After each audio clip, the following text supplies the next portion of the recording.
Look, say what you want about the Suns losing, at least we got to watch a really enjoyable brand of basketball from Joel Embiid tonight.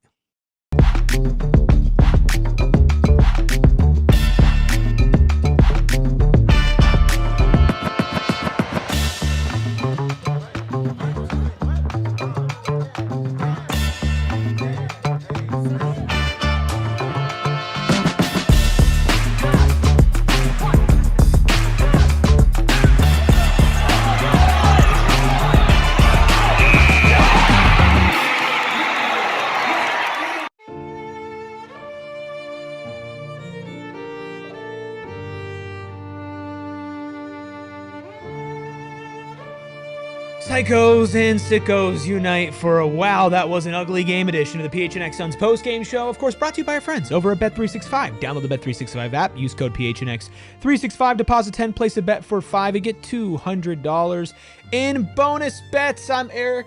That's Gil. Espo picked a good one to not be on tonight. Steven will be calling in from the arena. Of course, we have the freckled mamba behind the Mac making all of the magic happen. The good news is that we are less than 100 subscribers away to 50,000 subscribers. Hopefully, we can get that done before the end of the weekend. Just 75 away the last time that I checked. So if you're in here right now, help us get towards that goal, because the Suns might have lost and it might have been disappointing. But hell, it was not our fault.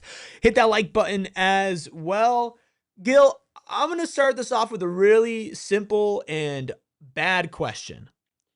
Was this the worst back-to-back stretch of games the Suns have had the entire season? The worst two I've seen, I think. Obviously, there was a few things at that 1-4 start to the season that I was not necessarily tapped in or here for yet. But thinking about how Thursday's game unfolded, and then today you get some guys back and you think that they're going to fix things. And we talked so much about this team always responding. This did not live up to that. I mean, obviously there's some shot-making issues that just happens, right? Make or miss league. But some of the things that they were doing, some of the decision-making, overall just being flat, not really a way that you want to bounce back after having a game that was uncharacteristic as Thursday was. Yeah, this was the worst back-to-back stretch of the season. I was talking about it with the freckled mamba before we went live here.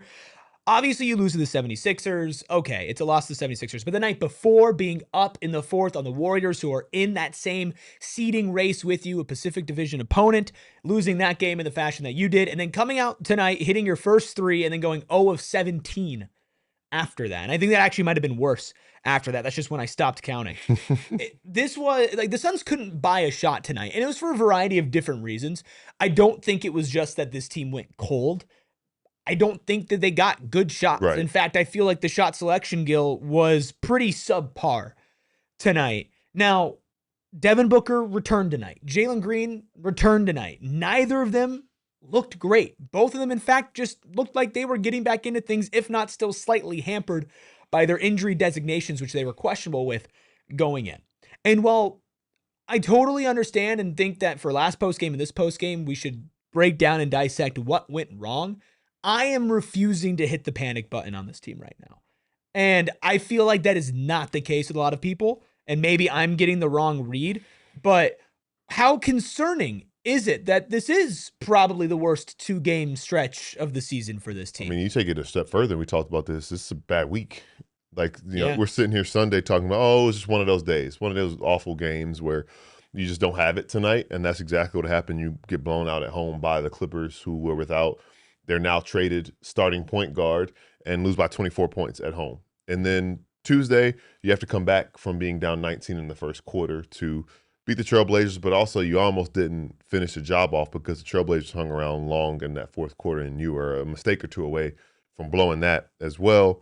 Thursday, you blow a 14-point lead in the fourth quarter. And then tonight, again, just overall flat, bad shot selection, make your first three.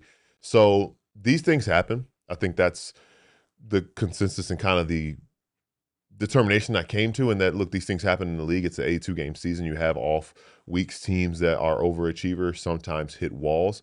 And I think the big thing is, similar to just a bad loss, how do you respond to this bad stretch now? Now we're looking at it at a macro level, not necessarily in that big of a deal, but it's not just one game now. It's a little bit of a trend that we've seen a couple of uncharacteristic things throughout the week. Now, injuries have had a hand in it. Guys coming in and out of the lineup have had a hand in it. Bad matchups have had a hand in it. But still, what we've come to see from this team this year, you dictate the terms of the game. That hasn't really been the case the past couple games. And that's where I'm like, okay, you got 2 more games before the break. These games are crucial to dictate the terms of the game, make these teams play the way you want to play, and go into the break on a high rather than a low, because you can save what has been bad this week. Yeah, okay.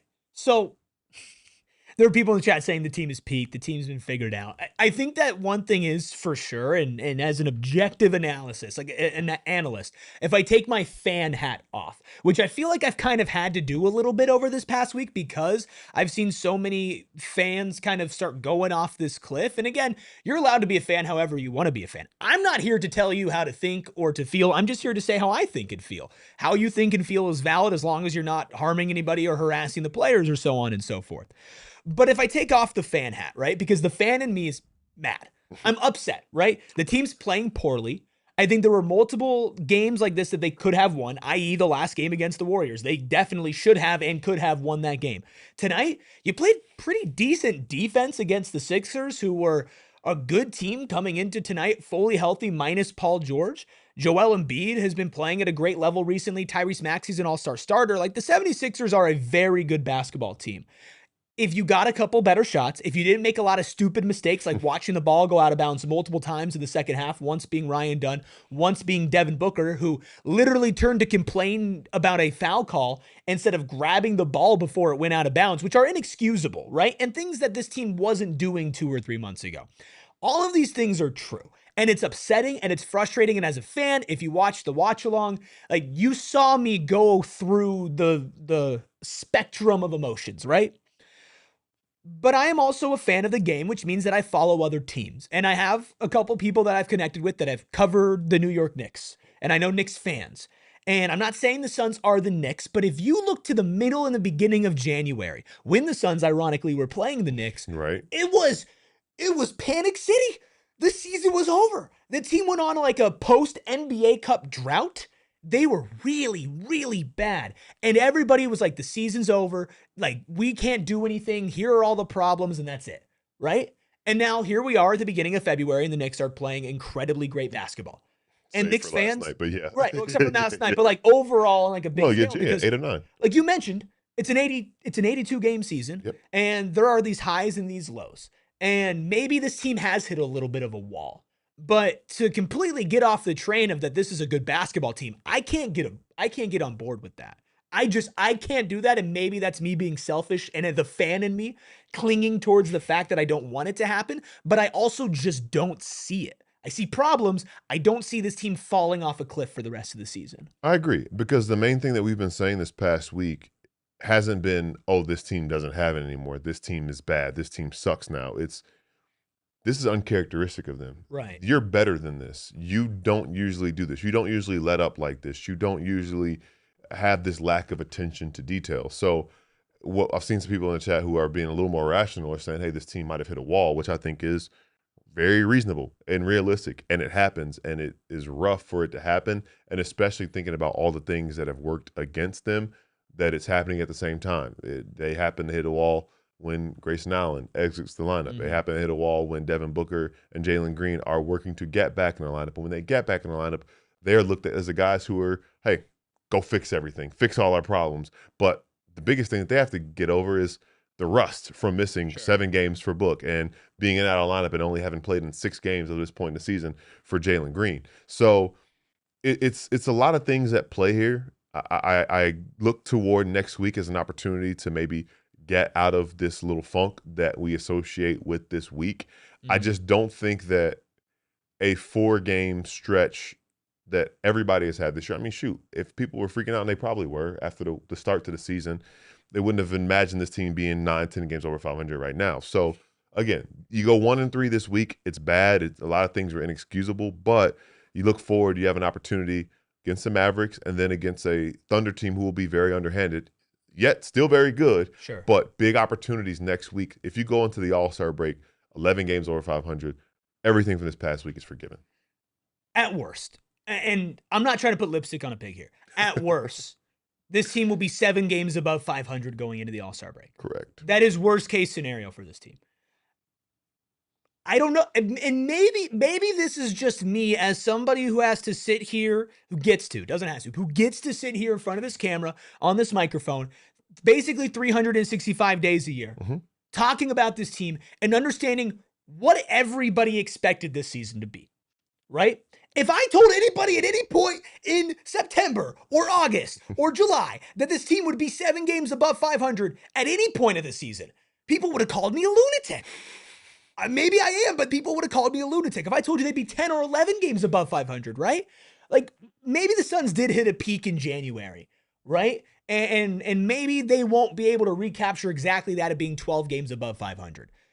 But I still think this is a good team. And again, not to put lipstick on another pig, but when we go back to tonight in this picture, the Suns played like absolute pig crap tonight. And they lost. They lost by 6. Now they lost, and that matters. In the West, that matters. But this team did not give up. This team still found a way to scrap, make the last 4 to 5 minutes matter, and it just wasn't enough because they weren't hitting their shots early, and then a couple controllable mistakes that they should absolutely be ripped apart by when it comes to film sessions with the coaching staff, right? But good teams lose basketball games. Nobody goes 82-0. And I don't know, man, Gil, I just feel like I'm crashing out, man. Which I'm crashing out because I'm not crashing out. I'm crashing out because like I'm driving on the freeway at a reasonable pace and we hit a little bit of traffic and I'm looking over in the HOV lane and just everybody is just driving into the wall because we hit a little bit of traffic. I just don't get it, man. I would say one thing that you pointed out that's important, that probably the West being so unforgiving, that part of it is frustrating when your team doesn't have it for a few games and it's like, well, there's really no margin for error, especially for a team that's overachieving in that sense. But just as soon as a team can have a 1-3 week, they can have a 3-1 week. So that those things happen, and they have had weeks like that this year. I think what is the interesting part of all of this and the equation of what you're talking about it and where they are, and the fact that they did claw back tonight, we're starting to see some of the things that we think he was capable of. So it's like, man, we want to see this for 48 minutes. But I think tonight specifically, maybe the most frustrating thing, the mental side of things, the mental mistakes, the mental errors, and also getting looped into and frustrated by the 76ers and their play style and the fouls and some of the one-on-one, the unethical hoops, but also the trash talk. There was a lot of things that I think maybe ever so slightly got the Suns off their game, and that is what is not them, right? And because whether you're staying back to complain about a call or you're getting face to face with somebody and now taking it personally to play a one-on-one game and not the team game, those are the things with this team that they cannot afford to get looped into because they're good. But nobody is that good. There are only a couple teams in the league that are that good, and that's the issue. I mean, this team has flaws and weaknesses, and I think one of them is what you said, where they kind of get in their own way a little bit, and it's the blessing and the curse. I mean, you see it with Dillon Brooks as a player, and I mean this as a compliment, but like Dillon Brooks gets so fired up when things are going well, and gets so fired up when things are going poorly. But they use that as like a motivation. This team, right? They're so great because they won't back down. But sometimes when I don't even want to say angry, but let's just say you're focused on not backing down. In a specific situation where the opposing team's in the bonus, they have guys that like to grift and draw fouls like a Joel Embiid or even a Tyrese Maxey who's less like that, but is still a star, and stars grift and get whistles. That's just what happens. Even Book does it. That you can't take yourself out of that moment and get out of your own way. And that's what tonight felt like. And that's a problem that they got in their own way. It was the same thing last night where it felt like this team was just getting in its own way all the way down to not last night, but last game, all the way down to the last possession, Gil, where ISO ball, Dillon Brooks is kind of trying to prove a point and Jordan not standing there like this on the sideline. And so that's a flaw. The defensive rebounding is a flaw. Right. This team is not a championship team. And maybe we got spoiled, right? Maybe as a fan base, we got too used to winning. But this team was never going to be perfect. Right. Ever. Right. And it's okay to point out the flaws. And I forget who said in the chat, it might have been Maze Devil, who said there are some flaws, but the sky's not falling, Gil. Right. I agree. The sky is not falling. And, I think back to tonight when you mentioned the defensive rebounding. There was a possession, and we kind of put a pin in it in real time. Mark guarding Joel Embiid on the perimeter, maybe like left wing, and he's kind of giddy on his feet, but trying to make sure he's playing the drive. But Joel Embiid had been shooting the ball pretty well in this game, so he's ready. Went 4 of 7 from 3, by the way, in this game. And Mark played really good defense and and Joel Embiid missed a contested 3-pointer. But as Steven said last game, you got to put a stamp on a stop with the rebound. And it wasn't for lack of size, because the biggest guy on the court was the one that took the 3-pointer. Right. So their biggest guy and your biggest guy are both neutralized because they're out on the left wing. But it was Dominic Barlow, oh my God, who ran out of nowhere and got the offensive rebound. It looked like it was the only offensive rebound of the game. But the principles of knowing where a guy is, knowing that they're going to be aggressive, and getting outworked, that's the stuff about this team. Because what we said, everybody's saying this is the hardest playing team in the league, and they play harder than everybody. And I'm not saying that they didn't play hard tonight, but I don't think that you would go back and look at this game and say the Suns played so much harder than the 76ers. And that's supposed to be this team's calling card. And for them to have a chance in every single game, that's got to be what you come out of this game saying. Now, that takes a mental toll. You've been doing it for a lot. You've been next man up for a really long time, and it's the All-Star break. I do think that they will come out of the break feeling very refreshed. Things happen, take a mental toll, and sometimes it impacts your performance. So again, that's why the sky's not falling, because guess what? There are 29 more of these left. At least. And I don't think there's any chance that this team is not playing in at least a play-in situation. I just don't see that. I kind of want to unpack a little bit of what you said about this team's been doing it for a long time. This is a conversation that we got into on the watch along about, is that constant energy and effort, that identity on the hustle, is that something that you can bank on and rely on for an entire season? And I thought we had a good conversation on the watch along, so let's go ahead and have that good conversation here on PHNX Suns, but let's do it on the other side of our first break. The Suns were not consistent tonight, but always consistent for me and for you and for everybody is Circle K. You'll be consistently saving money as long as you're a member of the Inner Circle. Now, you might wonder, how do I become a member of the Inner Circle? Well, it's super easy. By the time I'm done reading this ad, you could be saving money. All you have to do is download the Circle K app. That'll take you 10 seconds. Type in your phone number and your email. That'll take you another 10 seconds, and boom, that's it. 30 seconds is all it really takes, give or take a few seconds, for you to start saving money, getting meal deals, a 79-cent Polar Pop, a 99-cent Froster, 2 Red Bulls for $6. Plus, of course, money off of gas, including Circle K fuel days where you might save up to 50 cents off per gallon. That adds up, but every time I fill up, I get 5 cents off per gallon, and my commute got a lot longer in the past 12 months, and I've been taking advantage of getting that money off. So join the Inner Circle for free by downloading the Circle K app today. Terms and conditions apply at participating locations. Visit CircleK.com for more details. The husband and wife law team is who you need to call if you ever get into a serious accident or seriously injured. You need to have this number, 602-783-8841. That's 602-783-8841. If you, a family member, a friend, anybody gets yourself in a situation where you need a lawyer that specializes in injury and wrongful death, you gotta call that number, because their team brings hundreds of years of combined trial experience with multiple certified specialists in personal injury and wrongful death. They are equipped and ready to go to trial if they need to, and they always make you and their clients these promises and guarantees. Cancel your fee agreement at any time for any reason. Receive at least as much in your pocket as they receive for their fee, even if they reduce their attorney's fee to do so. And they'll always tell you the strengths and the weaknesses of your case so you can make an informed decision. So if you've had a serious injury, call the husband and wife law team first at 602-783-8841 or visit their website at husbandwifelawteam.com or the link in our show notes. Please hit that like button. Please hit that subscribe button. I say it so often to do that I know it falls on deaf ears, and I know that a lot of you have already done that. And all of us here at PHNX are eternally grateful. We are just about 70 subscribers away from 50,000 subscribers. That is the most important 70 that we will get. Every one of you is important, but the next 70, you might just be the most important, because that is a milestone that has, I'm not even kidding, probably hundreds of thousands of hours between everybody in this building have put into this channel so that these lights can be on and so that you can be in here telling me that you either agree or disagree about all the crap that we're saying, please hit that subscribe button and like button. Share it with a friend who's a Suns fan or just an Arizona sports fan in general. Gil, tonight, the Suns were bad. They lost by 6, but they didn't have, like you mentioned, the hallmark parts of what we've come to know about Suns basketball. Mark R., who's always consistent in the chat, in our watch along, brought up the fact that this identity on outworking, on this extra effort and energy isn't sustainable for a full season because, quite simply, guys get tired.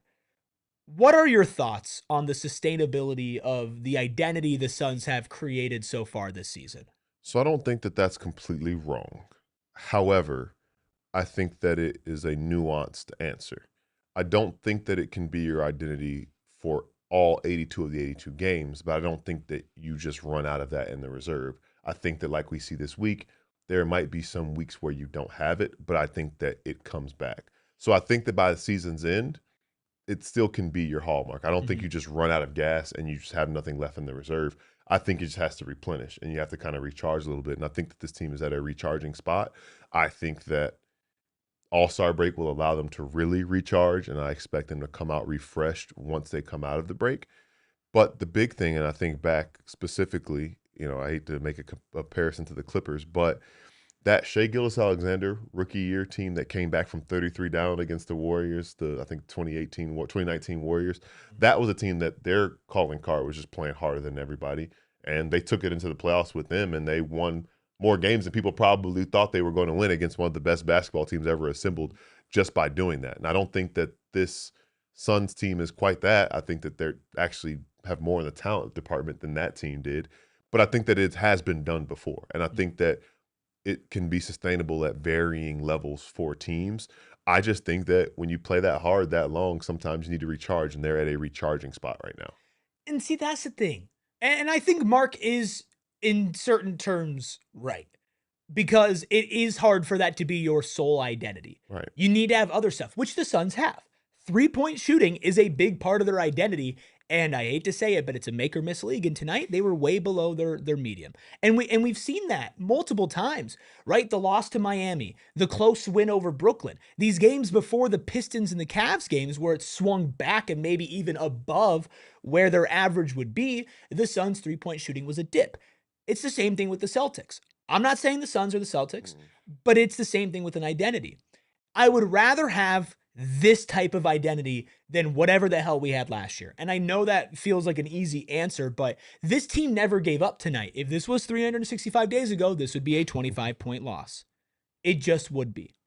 Now, I also think that when you look at just playing like this, it is hard to sustain a whole season. I would say it's even harder when you've had the types of injuries that you've had to big-time substantial guys. Yes.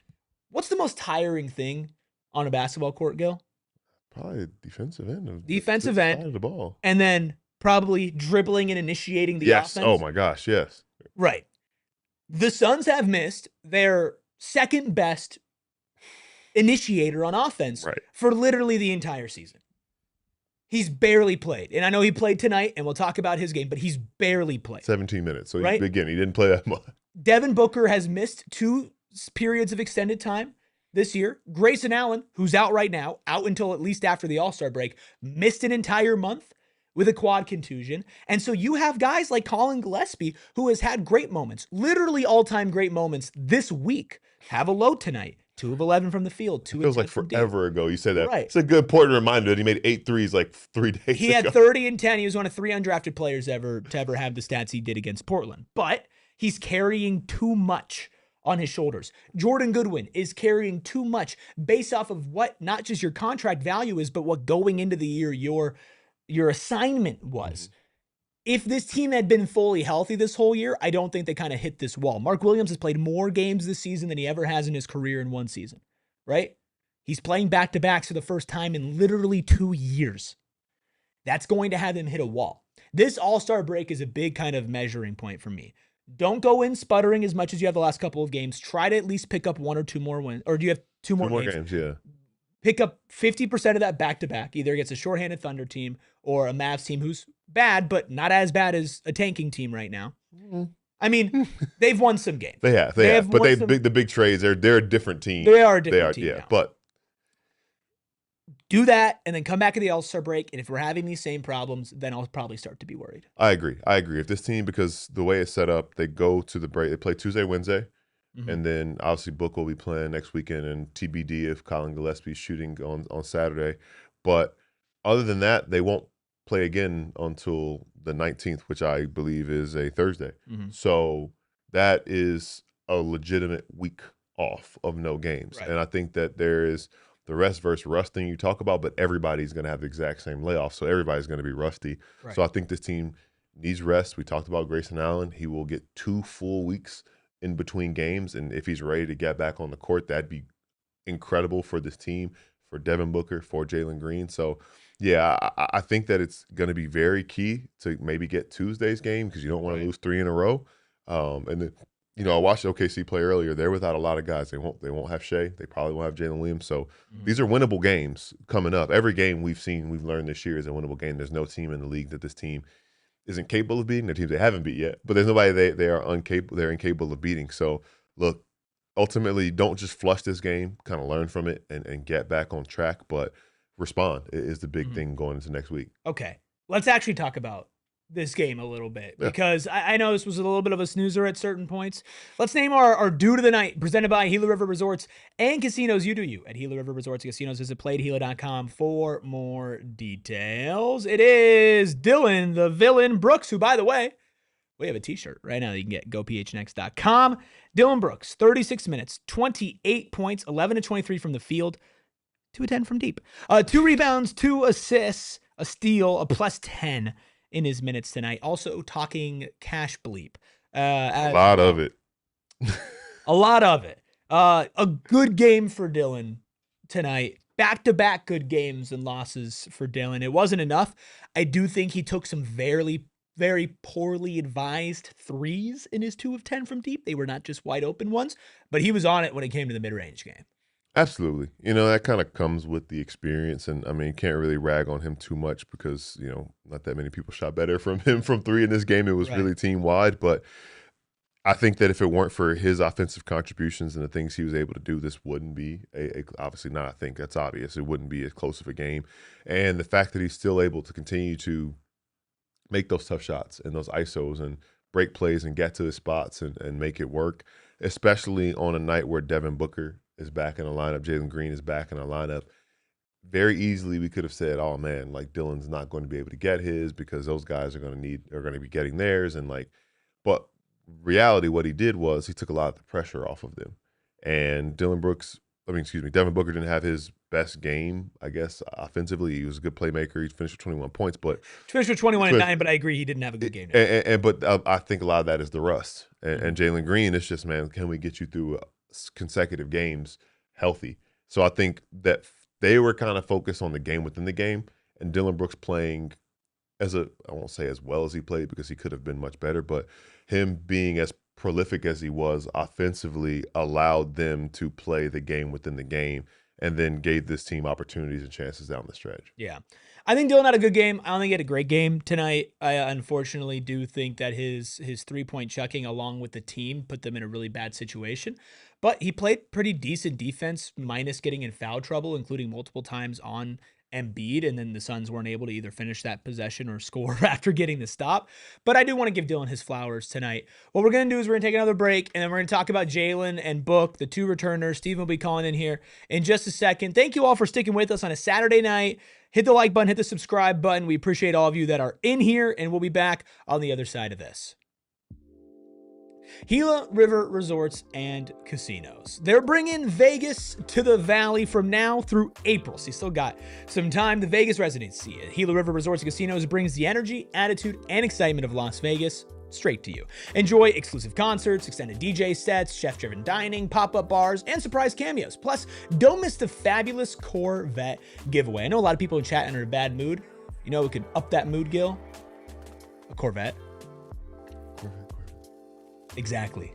Well said. Couldn't have said it better myself. Wild Horse Pass, Vequiva, Lone Butte, Santan Mountain, all 4 of those locations are giving away a Corvette from January 16th to April 24th. You can register by on Fridays, going for hourly drawings from 6 to 8 p.m. Tuesdays and Saturdays, you can get 4 times entries when you play with the card, and then Thursdays, it's a hot seat finale qualifier. You play with the card to get your shot. In the end of April, they're giving away Corvettes. So don't miss your chance to accelerate into luxury. Play, earn, and win at any of their 4 casino locations today. And you're always winning when it comes to the Window Depot. Because guess what? Big home projects, they can be scary. You want to renovate a bathroom? Are you building an entire home? Are you a contractor? You have a multi-home build that you just don't know where to start, where to get your supplies? The Window Depot, they make it so simple for you. And it's not just windows, which of course are made locally and they've been supplying since 2002. But since then, well, guess what? They've expanded their game with doors, skylights, cabinets, countertops, sinks, and more, all in stock and ready for pickup. 7 locations across the valley. Every location, guess what? They've got no membership fees and no memberships at all. You can just walk in, get what you need, walk out. Boom. Perfect. They also have the windowdepot.com, and they have in-house designers to help you plan your space at no extra cost. So from cabinets to countertops, they just make it simple. Visit thewindowdepot.com or stop by one of the Window Depot's 7 Arizona locations and see for yourself why they're way more than just a window store. Don't be just window shopping. Hit the like button. Hit the subscribe button. I know there's a lot of you in here who may think, oh, I'm subscribed. I watch every single PHNX Suns post-game show. I watch all the Cardinals, ASU, U of A, Southwest Bias, Diamondback show. I must be subscribed, and you're not. Check. Also, if you're listening on audio, we love you. 5-star reviews, but I know you have a YouTube account. It is 2026. I probably do. Go over, hit that subscribe button. Right now, more importantly than ever, and I don't care that it sounds like I'm begging. We've got Loopers894 with a super chat. Thanks, Loopers. Says, love you guys. You're my son's therapy. Honored to be that for you. That's what we want to be. And little do you may or may not know, you guys are that for us too. Facts.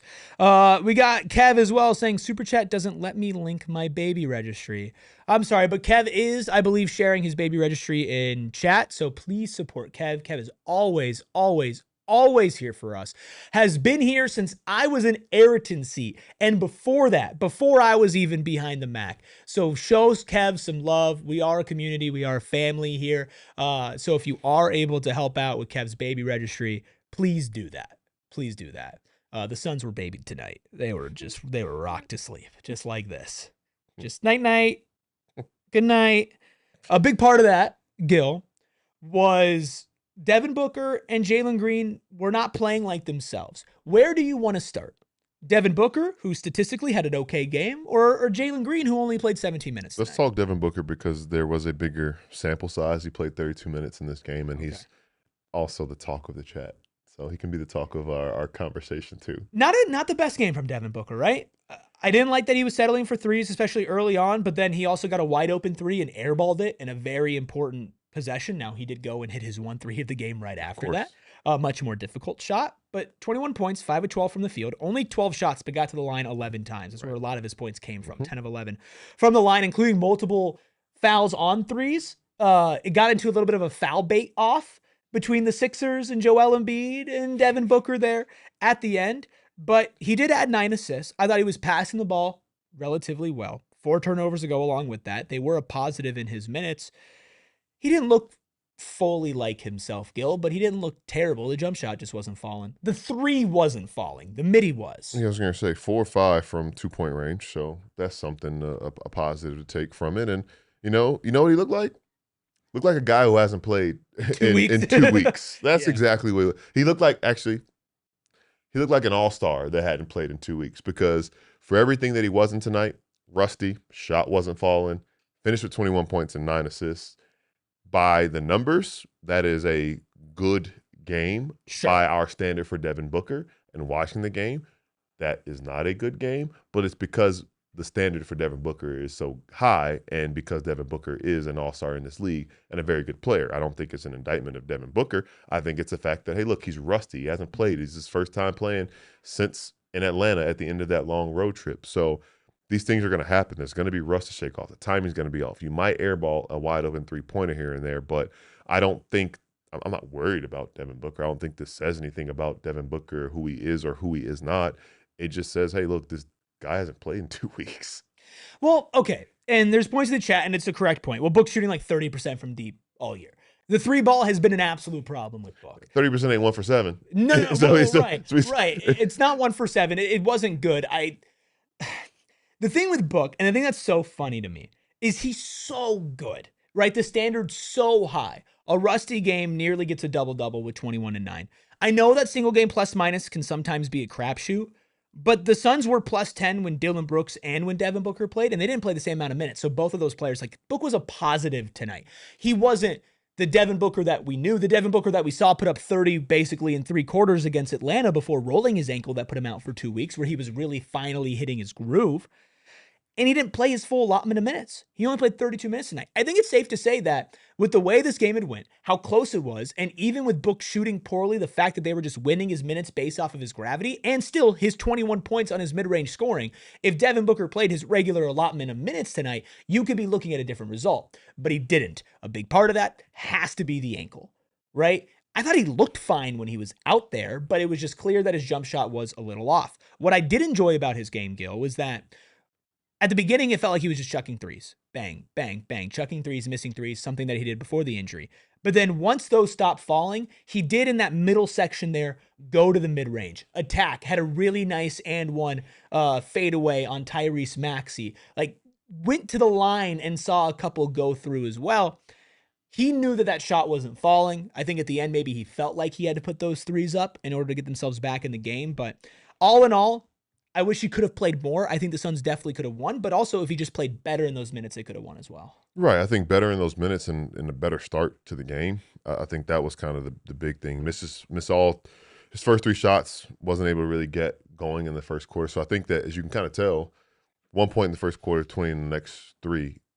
Again, that's kind of how shaking rust off goes. Like, and I think that's a thing that you can kind of be encouraged by moving forward, that as the game went on, he found better spots and found more spots to get to, and I guess found his game a little bit more.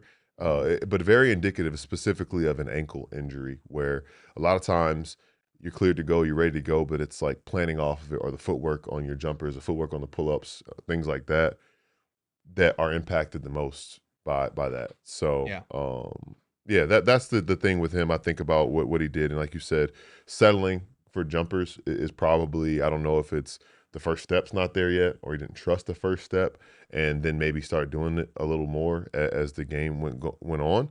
But again, I'm not sitting here super concerned or sounding alarms about who he is or what he is. Man, this is an all-star for a reason, and we've seen him do the things that made him an all-star much more than we've seen games like this. Yeah, CHC in chat says, bro, he plays 35 minutes a game normally, those 3 extra minutes tonight. I mean, 3 extra minutes tonight, again, might be the difference in what ended up being a 6-point game, but also this feels like one of those games where Book probably would have played normally closer to 37, maybe 38, 39 minutes. That just because you played 35 minutes tonight doesn't mean that you check out when it's 35. Terrence's Tidbits, always a great name. Terrence has also been around for a long time with a $4.99 super chat. Says his Book peaked as a player. If his 3-ball isn't going to come back, his floor is lower than Ant, Donovan, and Brunson. I will say Devin Booker shooting 30% from 3 is a much worse basketball player than what we have seen from Devin Booker at his peak. And if this is what it is, then yeah, then he has peaked. If I had to put money on it, Gil, I'd say he's not going to shoot 30% from deep, not just for the rest of this season, but for the rest of his career. I don't think so. I mean, it's a big problem if he does. But I think, thinking about it, like I agree. If this 3-point revelation is just who he is for the remainder of his career, then we've seen the best of it. But at the same time, he's not 30 years old yet. Yeah. People have had inexplicable down seasons before.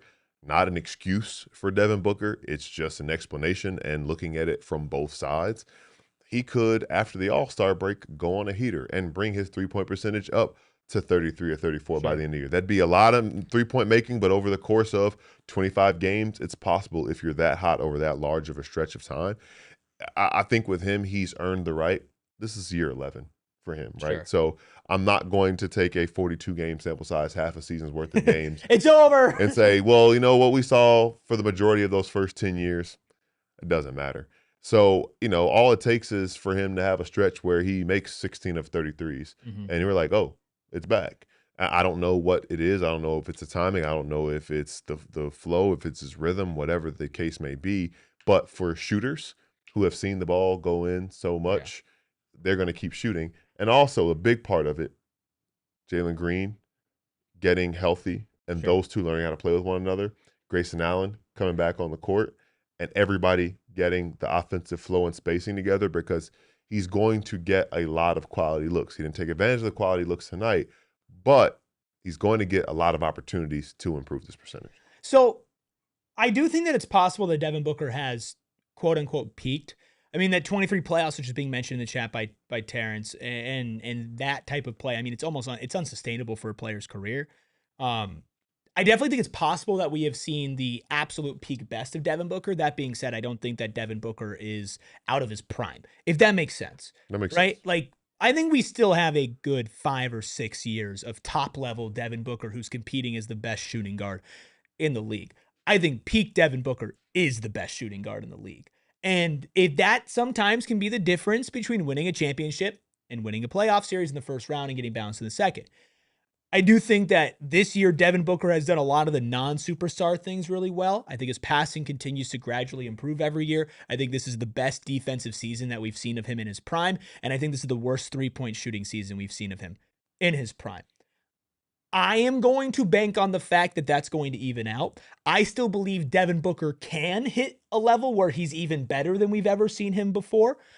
But that being said, I would say it is perfectly in the realm of possibility that he has totally hit his highest mark. Mm-hmm. But I don't think that means that like Devin Booker isn't worth the money or Devin Booker isn't good anymore.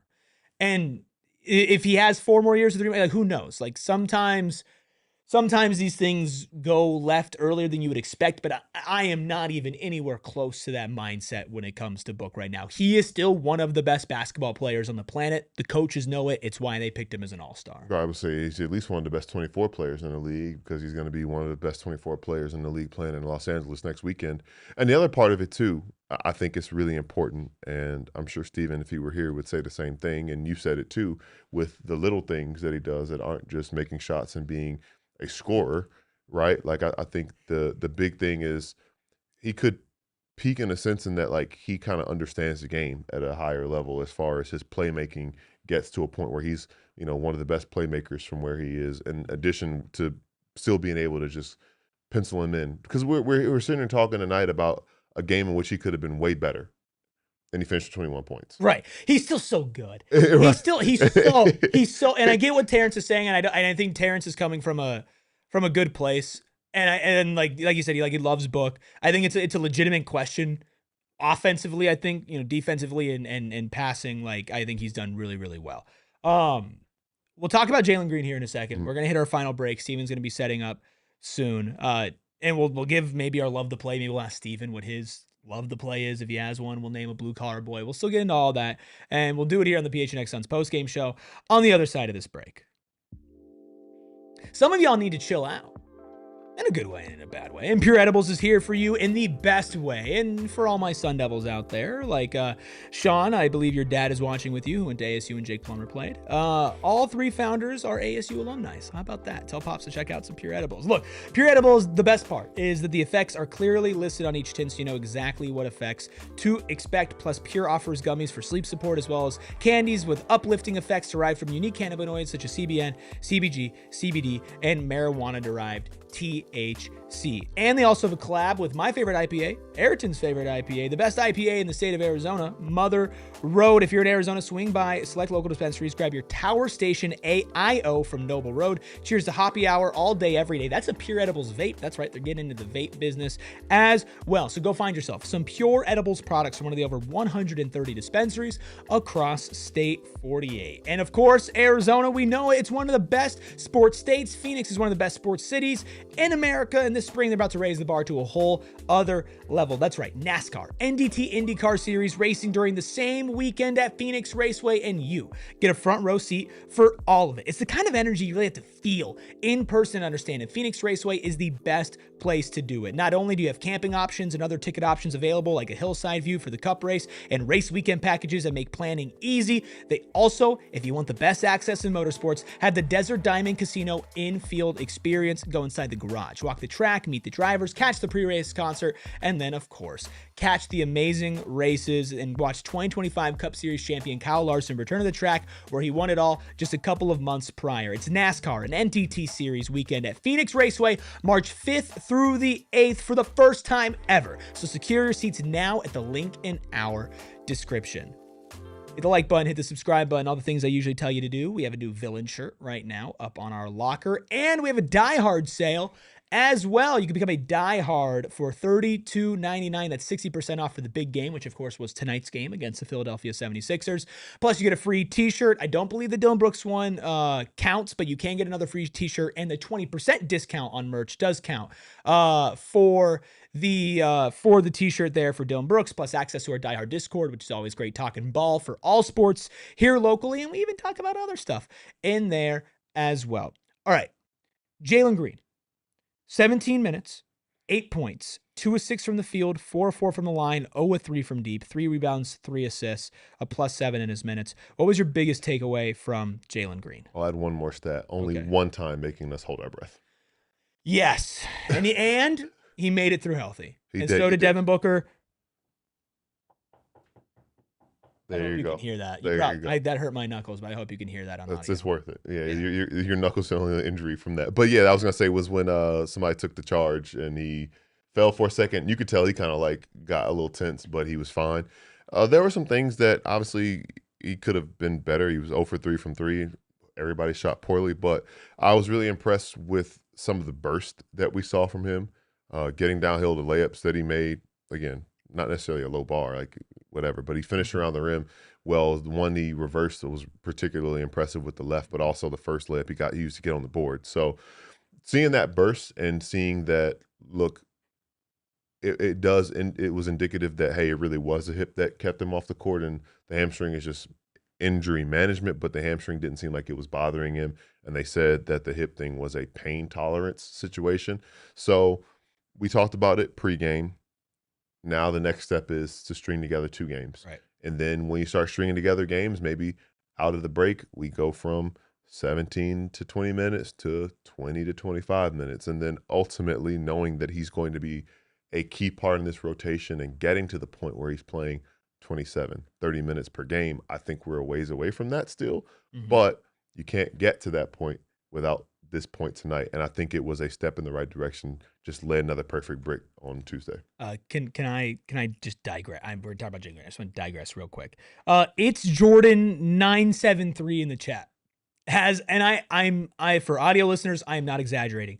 For the last 50 minutes, has nonstop been talking about how good Cole Anthony is going to be for the Suns. Now, Cole, it's great that you're tuning in, and we really do appreciate you watching us here. If you don't know, you have not yet joined the team, and all signs point towards you are going to be waived. I wish you luck. You had a great peak with the Magic. I hope you can find your way somewhere in the NBA. I don't believe that will be here in Phoenix. Okay. Back on track here. Jalen Green, if you take away the result of the shots, which again, big deal, but you take away the result of the shots, and you just watched him play today, he looked good. Not in a sense if he looked dominant or that he looked like the Jalen Green that we came to expect when we traded for him, but he looked good. He looked healthy. He did attack the rim. He didn't go up for a dunk. What I really loved from him, and we can call this our Love the Play presented by our friends over at Arizona Lottery, if you're over the age of 21, play and gift today, were 2 passes from him. One was a half-court set post-entry pass to Mark Williams. Yes. Another one was in a semi-transition bounce pass to Osa Gadara, who took the cup. I've really been impressed by his passing, Gil. And I agree with everything that you said. He's got to string stuff together and everything like that. But he has been, in his very short stint of time, a much better passing guard, especially to the centers, than I expected when watching his film and watching him in Houston. Yes, that pass to Mark Williams was one particularly that we discussed for a little bit after it happened, because not that it surprised me, the pass itself, but one thing I've always said is that the post-entry pass is a dying art. You see players just kind of turn the ball over all the time. We could not give KD a good post-entry pass to save our lives last season. Dying art. So he made a pass to Mark Williams from a pretty unique angle, right on the money, recognized it, and now we're seeing more from Jalen Green, because if you had asked me, I would have thought that the majority of his playmaking was going to be him just getting downhill off of ball screens or just being a driver and taking advantage of the other team coming in help and making the right read. Right read, but not like an impressive read. Right. It's just like, oh, hey, like you made the right. But and Oso's been a beneficiary of that. Mark's been a beneficiary of that. But now we see tonight he made the right read in a very difficult pass in a half-court set, which just shows us that there are going to be more wrinkles in this offense once we get to see it in its totality. And we talked about it as well. Those big men are going to be the first to benefit right away. But then the floor spacing, guys who are spaced out in the corners, we know Mark Williams and Oso are capable of making the right pass and read as well. So now you have Jalen maybe hitting somebody, and then the defense collapses, and you have Devin Booker or Grayson Allen when he's healthy, and Dillon Brooks or Colin Gillespie spaced out on the perimeter. So the flow offensively is going to benefit so much once we start seeing more of Jalen Green in this offense. So that was good things to latch onto for sure. I'm going to veer us back off track real quick. Some guy named Greg Esposito in chat, who is a member. Thank you for being a member, Greg shout Esposito. out to you for being a member. If you didn't know Greg, we have emojis that you get access to, exclusive content, and so much more. It says Cole Anthony will save us from our sins and break all curses while walking on water and dunking on Wemby. So that's what Cole Anthony is going to bring to the Suns. But to the Jalen side of things, and this is something that we'll talk about with Steven here in a second, is it time to put him in the starting lineup even if he's on a minutes restriction? Because I know it's maybe tougher to manage. He only played 17 minutes tonight. But maybe Colin would benefit coming off the bench, and maybe Jalen would benefit being able to do something that he had done literally every other game in his entire life until he came off the bench against, I believe, Philly the first time that these two teams played, right? So I do wonder if that's a conversation to have here with Jalen Green. We'll talk to Steven about kind of what his thoughts were on Jalen's game and anything that happened in the locker room. But before we get to Steven, I got to remind you to hit that like button, to hit the subscribe button. I'm going to keep on being annoying about it because we are literally about 70 away from 50,000. But it's okay. On the way there, we do have to stop, or we get to stop and have a postmortem.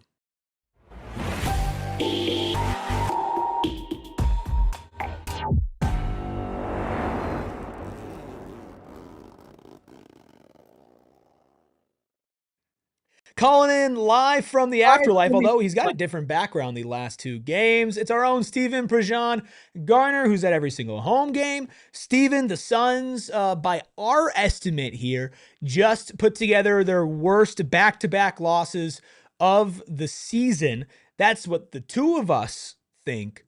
Is that what you think? He's shaking his head. No, not at all. I mean, they lost, 4 of 5 to start the season? But that doesn't count.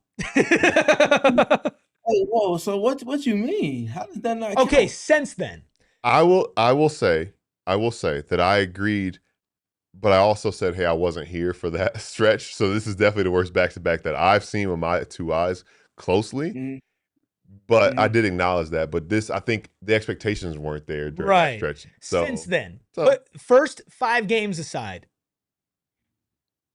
worst back-to-back? I mean, they lost to OKC and the Lakers back-to-back. So, I don't know, man. And the OKC loss was not a pretty one where they gave up 138 points. So, I don't know. I can't. We can't be too stuck in the present moment with that. We can say it's one of their uglier back-to-backs for sure, but I think if you give up 138 points to a team and that's mixed in with a back-to-back, this one can't even compare. But I understand where you're coming from with it. I just can't say it's the worst back-to-back loss. Not at To all. be fair, that team was scored 138 was the Monstars, but Hey, did that game happen in the regular as is season? true. That's true. Hey, So, Steven, what went wrong tonight? everything. Didn't set the tone, and then you also didn't knock down threes for pretty much a quarter and some change. You start off 1 for 18 from deep. That's hard to come back from, even if you have as valiant of an effort that they put forth over the last quarter or 2.5 quarters of the game. That's still too much, especially after a team like that with a player like Joel Embiid and Tyrese Maxey have the rhythm that they were already playing in by the time you found yours. You're literally playing catch up the rest of the way. I beg to say they may have played better in the second half than Philly did, but again, to atone for what you didn't do to start the game, that's beyond the Herculean effort when you have the two types of scorers that team has over there. So you didn't set a tone, you didn't manage the margins the way that you should have as well. They pretty much lost all of the margins that they value and held highly. You're not gonna really win many games like that. And I think the fact that they came back and lost by double or 2 possessions says a lot about this team.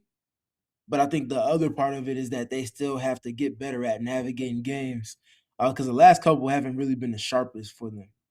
That was something I was going to point out. I know it's not just as simple as, hey, you didn't make shots, because regardless of what we think about these last two losses, this week as a whole has not been characteristic of this team. You go back to Sunday against the Clippers, which we just kind of chalked up as being one of those days.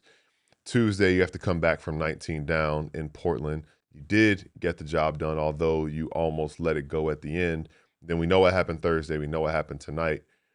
Do Mhm. you chalk that up to, hey, maybe this is just kind of a wall this team is hitting at this point because they play so hard? Like, to what do you attribute the fact that they're not doing things in the margins over this large of a span of time? Yeah, I think some of it is the fatigue factor is starting to creep into their ability to play a full 48 on the brand and the identity that they've established. That's not making excuses. It's honestly a matter of fact. The team has been playing in factions the entire season without 2 players here, without 3 players there, without Mark on the back-to-backs early in the season, without Devin and Jalen alternating essentially pretty much the entire season. That pulls, and now you have 4 players that are on the injury report, 2 of those players not playing as depth pieces for your team. Like, that's a lot for guys to have to learn to navigate over the course of the season. And needless to say, for anybody that's listening consistently to us, or obviously us ourselves, this is one of the highest energy teams in the league with the layers of pressure in their process that they play to. So if you're doing those things and you're doing them that well in factions of your roster, and you just haven't really been healthy much. Like, you have to overextend in multiple pockets of the roster. So I think it's a little bit of just that kind of wear down effect of their brand of basketball. That's not a detriment to their brand. It's more so to just the lack of bodies that they've had available consistently this season. I think that part has been a little tough. But the All-Star break couldn't get here any sooner for them. You have to get there first, though. You still have some games to finish. About this game, I know there's a lot of basketball that we could get into, but to be honest with you, a lot of it's kind of depressing. I want to know, there was That a was a good game. okay, but you know who I No, am, okay? no, no, You no, know no, who no, I no, am, bro. I should have never no, said no. that. He's about to And lecture me for you the know who next I 20 am. minutes. There's You no know bad who I basketball am. game. What you mean? No, you said you know who you are. You know who I am too. And that's why I Like, come love you, on, man. that was a great basketball game. I know the Look result at was the the smile result. on this dude's face. Aside from the result, that was a good basketball game, man. 2 teams going back and forth. The Suns having to work up a mountain again from adversity. That's a good game, bro. You heard it here first. Steven loves Joel Embiid foul hunting. Uh, Yeah, that's exactly what it was. uh, speaking of, Joel and Book got double techs at the end of the half. Now, you were there and you talked to Book post game. Was there any clarification on what the hell happened there? Yeah, he told the reporters in the scrum in the locker room post game that he told Joel that he's far too good of a player to be flopping like that. And then he also said and followed up with the fact that they are Team USA teammates, and that it was just more so competitive banter than it was smoke, if you will.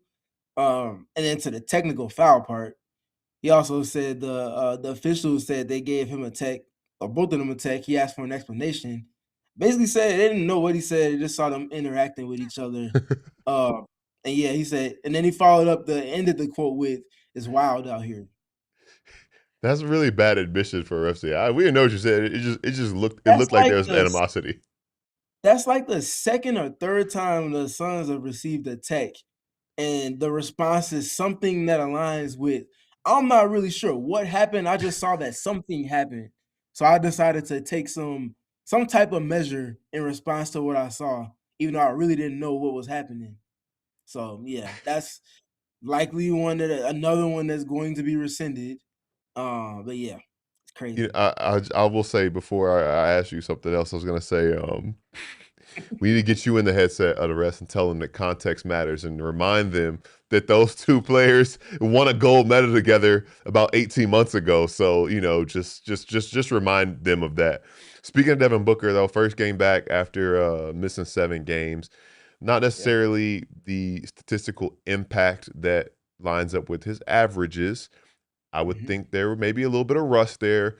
What was your view and impression of Devin Booker in his return game? Yeah, 21 and 9 tonight. That 21 came on 12 shots, but to your point, the impact that he typically has wasn't quite there. I think that's naturally something that comes with your first time playing like a true 5-on-5 in a game situation in a few weeks. There's a little bit of I gotta test the water and see where I'm at. And I think in his media availability with us post game today, he said it's probably gonna be about 2 weeks before he really starts to like truly feel like himself as he works back through the rest of game reps and game rhythm and flow for him in particular, but also pertaining to the injury and seeing what he can do with that and kind of where he is with that in terms of capacity. I would say tonight he was probably at like a 75 to 80-ish% capacity. So not quite fully himself, but obviously good enough to play. And also still has the talent to garner a certain type of attention. So it's going to be a process. And I think that's why it's good that he was able to come back before the All-Star break. And that was just about him obviously staying healthy and then getting back into the fire, not really tiptoeing into it, just diving 10 toes into it and just seeing about it. Feels like a natural transition into Jalen Green. I know you're also able to speak to him post game. Did he talk about maybe where he is and how tonight felt on his hamstring and his hip? I mean, yeah, he was kind of short and frank with it. He's like, "Yeah, I feel good." He said he thanked God for sure, but he said he felt good and he was glad that he was able to just complete the game and kind of play it on his terms a little bit. So naturally with him, he didn't maybe speak in as much detail as Devin did pertaining to his injury, but it's going to be a process, testing the water on it on a game by possession basis. Can I turn this corner right here? Do I need to settle for this midi, or should I just retreat dribble and then see about it after I kind of get my feet back underneath me?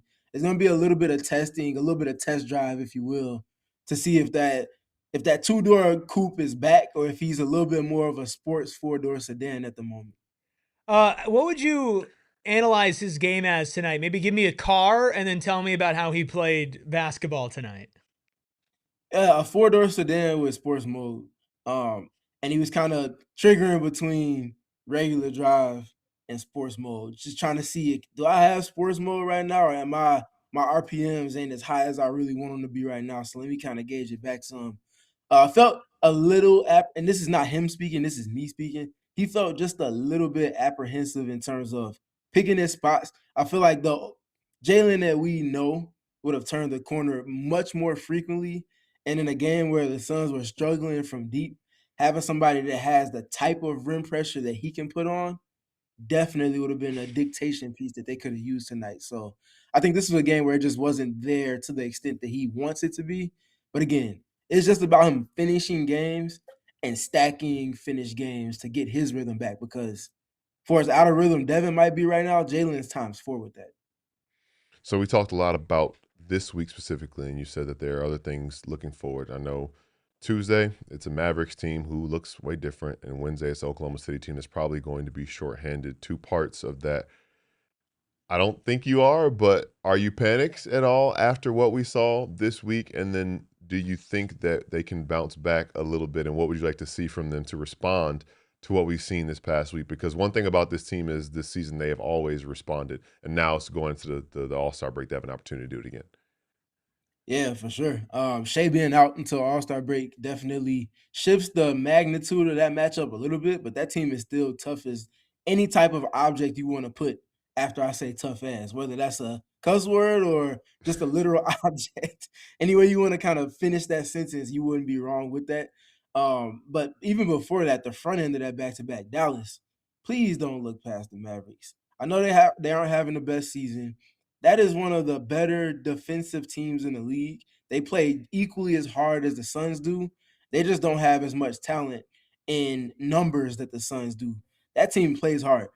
Be expecting probably a close game in some capacity, or if the Suns are knocking down their threes, they might be able to win that one comfortably, but it's not going to be easy against Dallas. So set the tone with that, and then the back end part of that, obviously, before the break.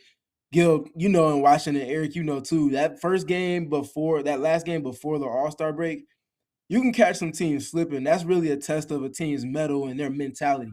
Are you sprinting through into that break, or are you just trying to get to the break? And if you're just trying to get to it with that team on the other side, it's not going to be too good news for you. So the Suns got to finish their food and handle their business getting into the All-Star break. They got to be blue collar for the last couple of games. And we haven't given out our blue collar boy of the night yet. Now, we do have the graphic ready, and I'll say who we picked, and then you can tell us if you agree or disagree with this assessment, okay? So what we picked as our blue collar boy of the night is Big Meal.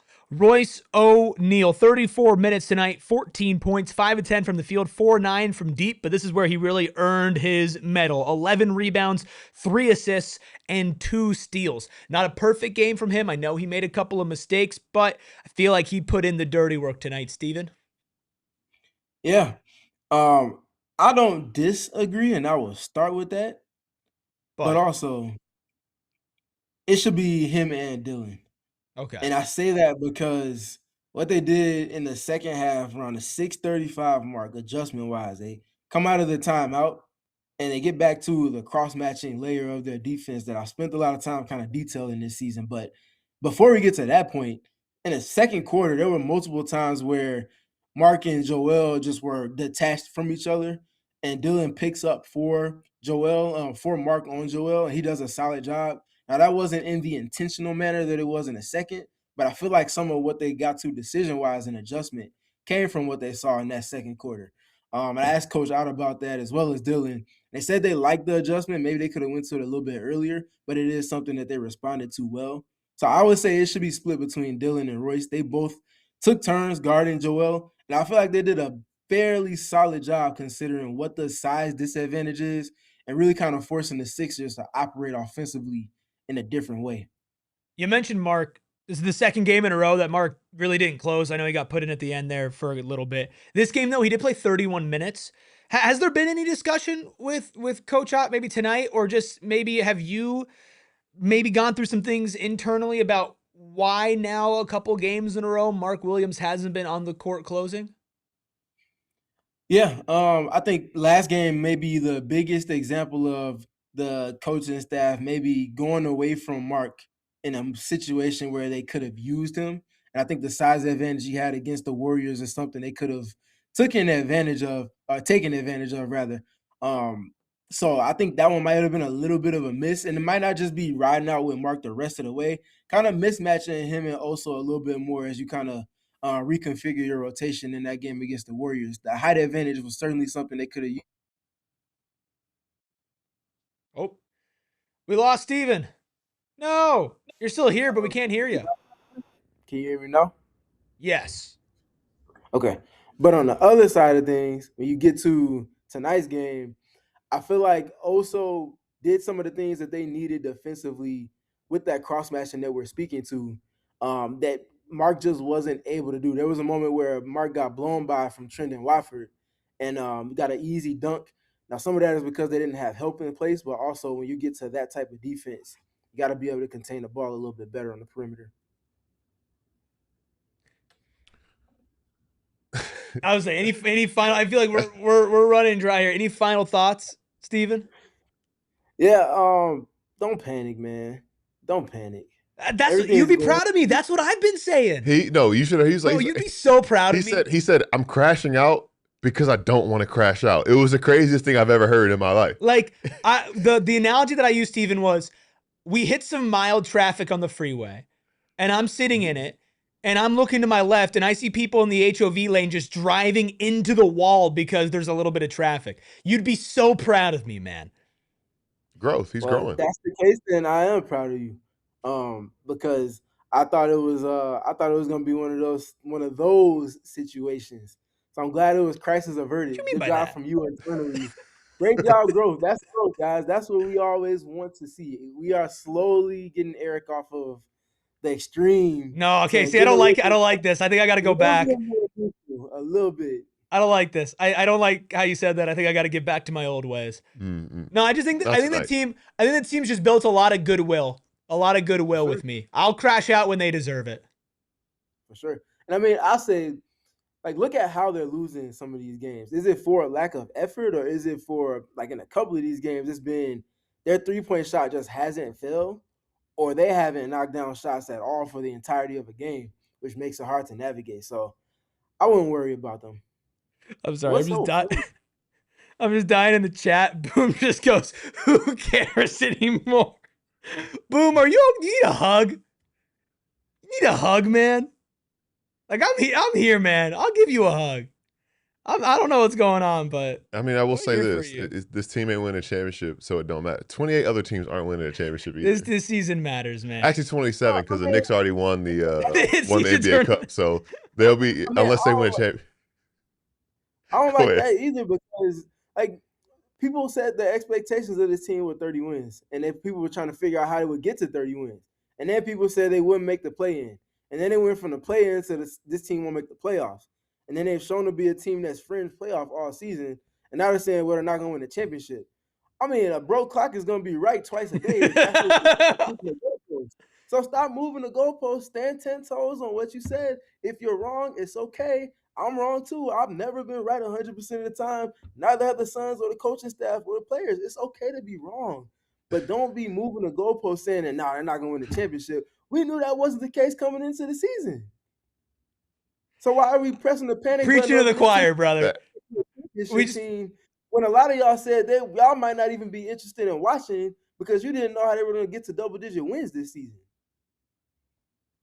This is literally what I've been saying. Please just enjoy the basketball. That's why I'll continue to press that button, man.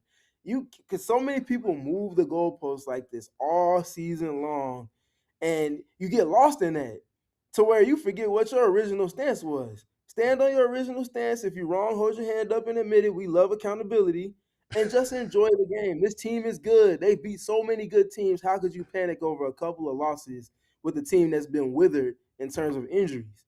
Just enjoy the process, man. This is where they learn a lot about themselves. This is the fun of the season. Like, if you're a real basketball fan, this should be what you're enjoying right now, man. Enjoy the struggles. This team has shown to take struggles and leverage a struggle into an advantage going forward. How many times have they done that this season? That's literally their identity. I get hit with the uppercut, and I respond with the uppercut with an uppercut of our own, and then it sustains across multiple games. Enjoy the process. He's too logical. Cut his mic. Somebody making too much sense. The screen. He's making too much sense, man. Oh, level-headed and real. Oh, I agree. I 100% agree. Look, Steven, I think that's a great note to leave things on here. I'll read the super chat and then we'll get out of here. Super chat from Keybon 9095. Thanks. Keybon says, "I don't care. Suns in 4." Well, that should be the energy. Good. If it's Suns in 4 this year, then we'll take it as long as it's not Suns swept in 4. Look, this team had a bad night. They've had a subpar week. Nobody likes losing. We've been spoiled with winning, and hopefully those spoils can come back to us on this back-to-back before the All-Star break. And there's only one place to get your coverage of it, and that's right here on PHNX Suns. Nobody's of course. doing it better. Huh? Nobody's doing it better.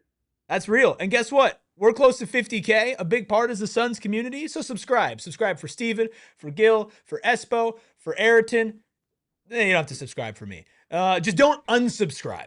because of me, okay? You can follow the show at PHNX_Suns. That's on Twitter and on Instagram. A true Suns therapy session plus updates on injuries, when guys are coming back, when guys are out. Plus, we do pregame shows. It's when we talked about Grayson Allen and Isaiah Livers being out and reevaluated after the All-Star break, and so much more that we talk about on our live shows during the week. We just have you covered here on PHNX Sports. You can follow the Freckled Mamba behind the Mac, making all the magic happen, at Freckled Mamba. Of course, you can follow Steven, who's at every single home game, practice, shoot around, Valley Suns game. Hell, he's actually in your closet right now. Just don't look. No, no. You can follow him at Steven PG3. That's Steven with a PH. You can follow Gil at Gil McGregor _. You can follow me at ERIKRUBY, and we'll be back before you know it. We all silly like the mayor.